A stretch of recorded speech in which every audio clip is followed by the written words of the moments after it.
The big storyline in the Hall of Fame voting this year is the massive gain that many suspected steroid users may have. Now, Bonds and Clemens have risen to the mid-60s in terms of percentage in voting. How soon do you anticipate these two will make the Hall of Fame?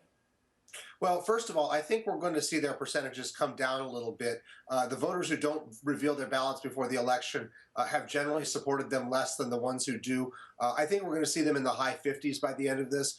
Even so, that's a big deal. Crossing 50% has historically been a strong indicator that these guys are going in eventually. I would expect this is going to take probably another 3 years, though, still.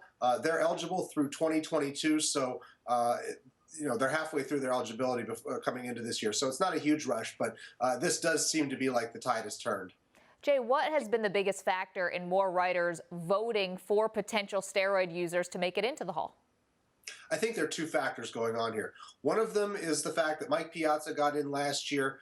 He was somebody who had admitted to using Andro, which was legal at the time, but I think it called attention to the fact that there were probably already players who have used PEDs who are in the Hall of Fame. The second thing is the election of Bud Selig by the Today's Game Era Committee back in December.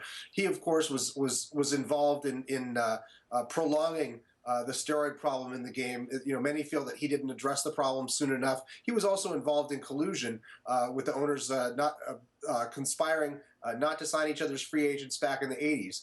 If those two things weren't disqualifying for the commissioner of baseball, then I think that there's a certain segment of voters who believes that the pre-testing era PED use of Bonds and Clemens shouldn't be disqualifying either. So they have turn their attentions toward that. People, even as high up as former BBWA president Susan Slusser, have agreed that that's probably the right way to look at it.